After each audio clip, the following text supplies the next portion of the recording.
guys, Katie-Louise video here. Hope you're all having a magical day. I have a new type of video for you guys. I'm going to just be calling this Let's Talk About because this isn't a review.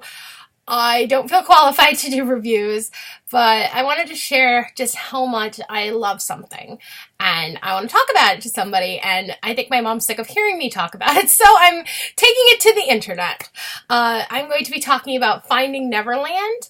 I saw it on both May 31st and June 2nd, so the beginning of this month, and the tour closes this weekend, so it's about time I stop crying about how much I love this show and talk about it to somebody.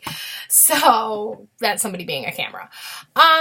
And I have notes, like, to follow what I want to talk about. Just to stress, this is not a sponsor video. Finding Neverland is not sponsoring me to say these things. If they want to sponsor a video on their next tour, networks, Finding Neverland, whoever, hit me up. I'd be happy to do something. Because I already do have my tickets for when you come back to Wilkes-Barre, Pennsylvania. When you come to Wilkes-Barre, Pennsylvania, you come back to this area, but you're coming to Wilkes-Barre. I have the tickets. I have my tickets already. But if you want to hit me up, that'd be cool.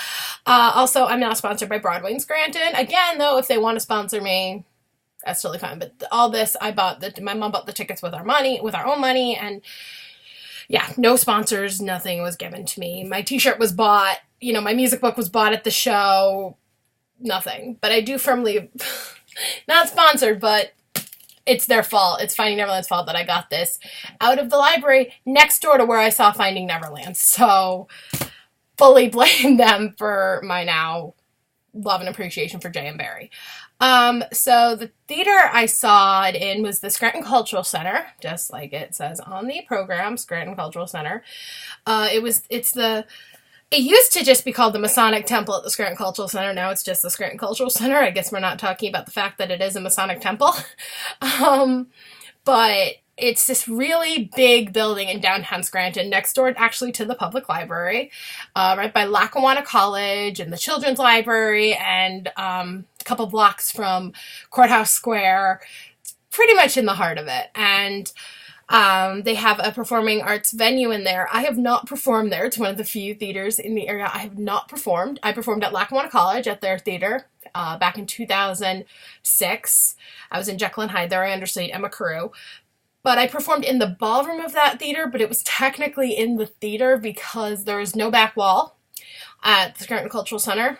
It is open into the ballroom behind it. And they just hung a drop, put a couple flats with I don't remember what was on it, but they were wooden, that an artist painted, and then they just used the ballroom for this event I sang at, and they actually put us in the dressing rooms, and I'd love to go back down there again. I don't know how I'd get back down there, because I don't usually perform in that space, but in the dressing rooms that they actually used for the tour, at every theater, when a tour comes through, they tag the walls. I always call it tagging. I don't know if it has another name, but they paint a mural for the show and have the cast sign it, and I would love to go find Finding Neverland and just cry, because we were looking at them when I performed there. That was what we spent most of our time doing, besides just sitting on the stage looking out at the dark house going, this is pretty cool. When I took a tour on a first Saturday, they do tours in Scranton, and instead they would not take us on the stage because of I think it was insurance. We got on there anyway because we were performers, and that was how we got to the venue, and it was in between the venue and our dressing room, so we just kind of literally just sat on the stage and just looked out at the house. We're just like, this is really cool, actually. That is a historic building. I think it's a historic landmark. I could be wrong. Do not quote me on that. But it's really cool. They're trying to keep up the renovations. Not very much, but it's really expensive to restore that building. And actually, a couple of years ago, someone broke in, turned on all the sinks upstairs, and let the water flow. And they had to fix that. And that's fixed. That's okay.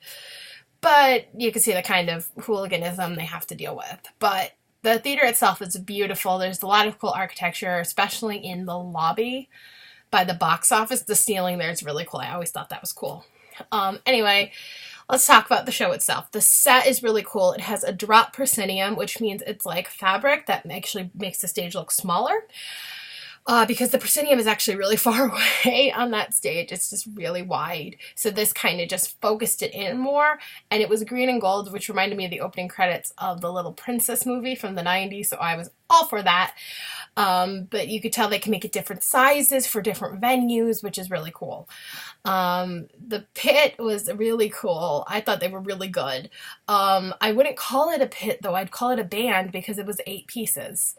I remember I counted at the show, and I think it was 8 because I didn't have my glasses on, because I need my glasses for reading, but it was about 8 pieces, and the first time we were in the 3rd row on the left side facing the stage, and then the second time we were in the 1st row on the left side facing the stage, and we were right in front of the violinist, and I will just say the violinist was on his phone. I just, I get it though. I personally get it. I used to play violin as well. I'm not any good, and I don't remember anything now. I've made myself forget, but I did a show last summer, and I spent, when I wasn't doing stuff, on my phone backstage, so I understand. But my mom and I both said our eyes were kind of like drawn to it when he was on his phone. But I will say, his playing was beautiful. So it was kind of like, okay, you can be on your phone, you're amazing. But also, I have such an appreciation for the violin part and All That Matters now, because All That Matters, the song, now I have an appreciation for it, because All That Matters now is the line, because he played it so beautifully. And I know as the percussionist, if I listened, I could hear them like down the stairs to the orchestra pit. They were down there, and I'm like, oh, that's sad, because our pit's not very big, but they were all incredible. They were really, really, really, really good, and they're very lucky to have it. And we heard, I think it was the violinist telling someone the contract was until June, and I hope they bring them back. They were phenomenal. Please bring back the pit at least. You can't bring back the cast, because I found out you guys have already have a new cast. Bring back the pit. The pit, they're solid. They're good. Don't mess with something good. Please do not make the set smaller either, networks. I heard you are. Rumors. Please don't. It's perfect. The set is magic. I didn't say that a minute ago when I was talking about the set, but it is magic. It's perfect size for this show. And I love it, and I have an appreciation for clocks. If you ever see the show, you'll understand. And they were able to do that moment. It's a very spoiler moment, but that's in all the artwork when they Sylvia has her hands up and there's like confetti flying around it. They're able to do that. If you make it smaller, I don't think it'd work. And if you change that, that's one of the most iconic moments of the show. Please do not change this. Oh my God, don't change the set. Please don't touch the set. The set is perfect. The show itself, I have waited 4 or 5 years to see this show. I wanted to go up to Boston to see it. My mom said no.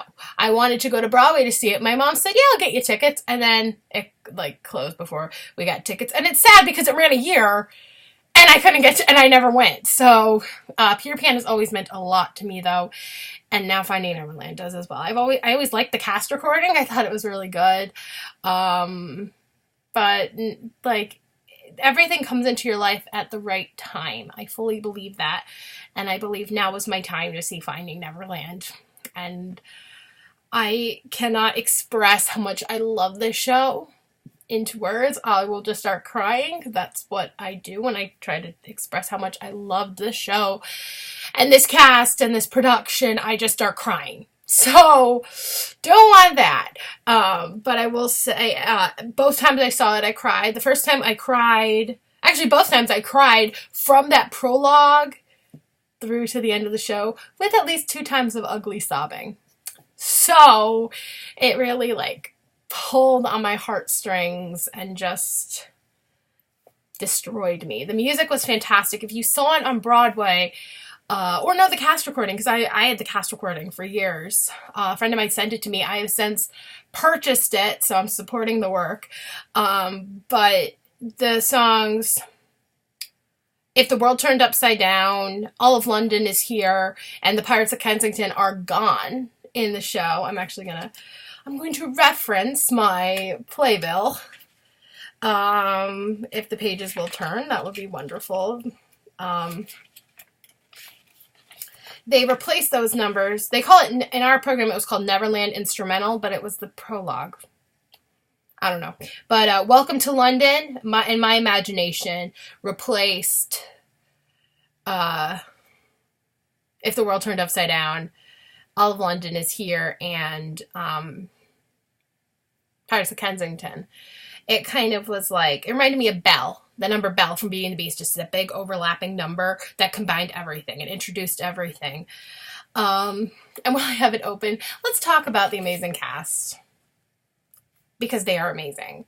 If I try to single out every single person in this cast, this video will be way too long. But let me just say, just to single out people I loved in the show, Melody Rose, who is really cool on Instagram, I did find her, she played Peter Pan, and she just had such joy, and her like laugh when does Peter, oh, she was so good, she was so good, she was like a perfect Peter Pan. They were all so good though. I'm trying to like think of like people to just shout out quickly. Where is it?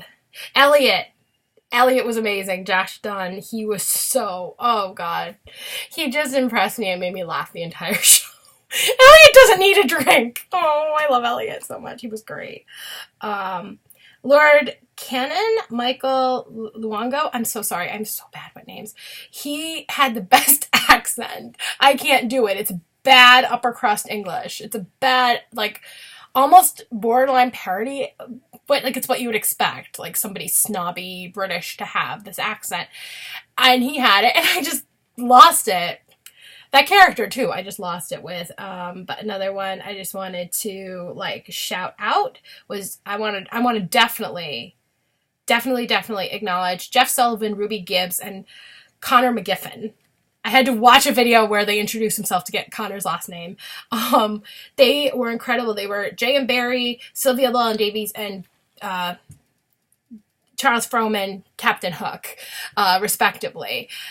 And they were just incredible. I saw the clips of the show, and I was like, what? I don't know what to expect, but I'm watching the clips, and I still don't know what to expect. Like, I was that afraid of it, but as soon as Jeff Sullivan stepped on stage and started the monologue, which they put on their Twitter like a couple days ago, if I can remember it, I probably can't.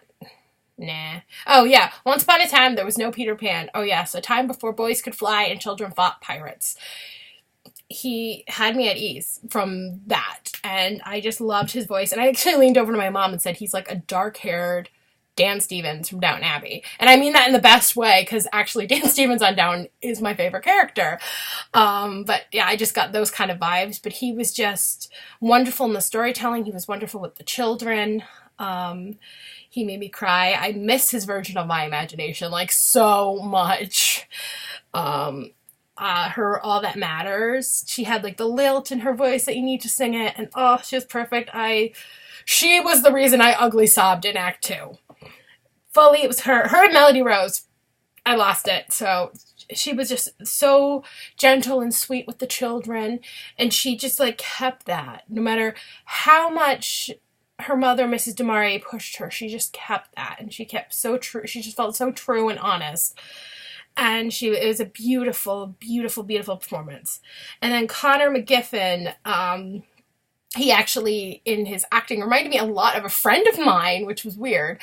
But I loved him, and I always say he's one of the best Captain Hooks I've ever seen in any media. He just had so much fun with that, and he just ran with it. And also I've had stuck in my head Something About This Night, and I fully blame him because it's like his version, because I saw it twice. But I wish there was a cast recording or a filmed version of this cast. Not the next one, not the previous one, not the original tour cast. This one. This cast. I want something. I want a time capsule. I want to see this show and this cast every day for the rest of my life, and I would be so happy. This cast, it was just phenomenal. There was such joy. They loved what they were doing, and I've seen shows where people did not love what they were doing, and it was very obvious. Drowsy Chaperone on Broadway in previews. What? I didn't say anything. But this cast, there was such joy in what they were doing. They loved the story they were telling. They loved the dances they were doing. Just every person, all the kids, every person should be recognized and like praised. But if I said every name, it would, again, be too much. But just know every person I genuinely love all of you. Thank you for bringing me to Neverland with you. And if I knew where the stage door was at my local theater, because that's sad. I've been seeing shows there since I was 9. And I have no idea where the stage door is. If I knew, though, I would have gone to the stage door and thanked all of you personally. And maybe I have a Barnes & Noble copy of Peter Pan and would have had you guys all sign it. Just because you guys are, like, amazing. You have my favorite cast I've seen of anything, really. Because you guys were there was not, like, a bad person in that cast. Everyone was phenomenal. The show was perfectly cast. And I've worked on casting. I'm an assistant director of a lot of times. I've never directed on my own, though. I'm currently assistant director at a camp of Matilda. And I know how tough casting is. We just cast this past Monday. And I know how tough it is. But this cast was perfectly cast. And I don't think anything can top this cast. I think the next cast might, I'm sorry, be a downgrade in quality because you're not keeping, as far as I know, you're not keeping anyone from this perfect unit on, which is so sad and upsetting. Networks, what are you thinking? But yeah, definitely, this cast was amazing. My afterthoughts about this show are that I love it and I will never not love it. I keep singing the music, all the music. I wanted a poster for this show in the worst way, and this is all I was able to get. Just a reproduction mini, like, smaller poster. You cannot buy a window card. That was the one thing the tour shop did not have, and they don't have an online shop. Also, I tweeted to Broadway and Scranton to see if they had any posters that they didn't toss that I could have. And they never got back to me. I don't think they're going to get back to me, which really sucks. Like, I'm kind of upset about it, to be honest. And also, I've said that I've tweeted about it, or I put it on Instagram. I don't think I tweeted about it. My Instagram's private, too. If you want to follow me on Twitter, it's at Katie-Louise, capital K, capital L, and capital F. But every trace of Finding Neverland is slowly disappearing. And it's making me really upset because it's like it never came. And it changed my life. So I always have been kind of like a young for my age person. I relate more to younger people than people my own age. That just is how I am as a person. I can relate to people my own age. But I was bullied a lot in school because I've always believed in fairies and believed in Neverland. I always have. I'm not kidding when I say that. I was this little girl who was introduced to Peter Pan, the Mary Martin Peter Pan, the colorized film version, in diapers. And I just have always believed in it and never have not. And I got bullied in school and by my own cousin, actually. And then Finding Neverland kind of just, it came into my life when it was on Broadway. And then it quietly left. It didn't even, I wanted it to leave an impact on me then, but it did not. The tour came and it has fully left an impact on me and it makes me happy, which sometimes is hard to do in this day and age, to just be happy. And this show makes me happy and makes me believe more that adventure is out there, which I know is the thing from Up, but I didn't get that from Up. I got that from Finding Neverland, that you just have to believe and you can fly. I think there's a J.M. Barrie quote saying, like, the moment you cease to believe is the moment you cease to fly, or something like that. And I fully believe that now, that I can fly and soar. And also I'm a writer, so I took a lot of inspiration from Hook in Live by the Hook and Stronger. So thank you, Connor McGiffin, for that too. And Jeff Sullivan. And just thank you. Thank you guys for coming to Scranton. And thank you for bringing me with you to Neverland. Because I always wanted to go. And you guys brought me. And you guys, now every person means a lot to me. And if I see you were in Finding Neverland, I'm going to be going back to my playbill and being like, who is that person? And if I ever meet any of you, I will let you know just how much Finding Neverland had an effect on me. And I'm so inspired by all of you. Just your enthusiasm and heart that you brought to your roles. Okay, I'm gonna stop before I start crying. Thank you so much for watching this video. Please stay tuned. I'm going to have a cover up very soon of All That Matters from Finding Neverland. I'm very excited. I just have to find a good karaoke here on YouTube. Thank you so much for watching. Have a magical day. And to the cast of Finding Neverland, thank you. Have a wonderful final weekend of shows. I think you close tomorrow because today is Saturday, June 22nd. I believe you close tomorrow. May you all have wonderful rest of your careers, but thank you for sharing your magic with me. Okay, that's it for me, guys. Bye.